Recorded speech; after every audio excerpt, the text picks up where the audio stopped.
আব্বে তোর ভাবি কোথায় আছে? ভাইয়া বিয়ের পর তোমার প্রথম ছুটি, ভাবি দেখলে অনেক খুশি হবে। আরে এটা বল তোর ভাবি কোথায় আছে? তোর ভাবিকে তো সারপ্রাইজ দিতে আসছি। আরে কোথায় যাচ্ছ? পানি খেতে? না না তুমি পানি খেতে যাও না, তাহলে তো তুমি জেনে যাবা ভাইয়া তোমাকে কি বললে? ও তুমি আমাকে সারপ্রাইজ দেওয়ার জন্য ঘরে চলে এসেছো? তাহলে ঠিক আছে, তুমি আমাকে সারপ্রাইজই দাও, আমি এরকম ভাবে হাঁটতে হাঁটতে পিছনে যাই। কিন্তু না, এখনই ধরা দেওয়া যাবে না, সামনের দিকে যাই। আরে ইয়ার এইভাবে মজা আর না, আমি ওর সাথে দেখাই করি। জি স্যার। গোলু, বর্ডারে সমস্যা হওয়ার কারণে আজকে তোমাকে জয়েন করতে হবে, বুঝতে পেরেছো? জি স্যার, আজকে থেকে ডিউটি জয়েন করব। এমনি তো আমার বউ জানে না আমি যে ছুটি কাটাচ্ছি। তার আগে বন্ধুরা বলো, তোমরা কি লাল পানি খাইতে ভালোবাসো না পানি খাইতে ভালোবাসো? এখন বলো বন্ধুরা, তোমরা যদি আমার মতো পানি খাইতে ভালোবাসো তাহলে একটা করে লাইক আর সাবস্ক্রাইব করে দাও, আর কমেন্ট বক্সে লিখে দাও তোমরা কোন পানিটা বেশি খাইতে ভালোবাসো।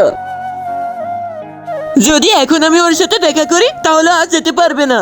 যদি আমি ওর সাথে এখন দেখা করি আর চলে যেতে যাই তাহলে পরে ও আবারও কান্না করবে। আমরা ফৌজি মানুষ সবাইকে খেয়াল রাখি, কিন্তু এই খেয়াল রাখার কারণে নিজের ঘরওয়ালাকে খেয়াল রাখতে পারি না।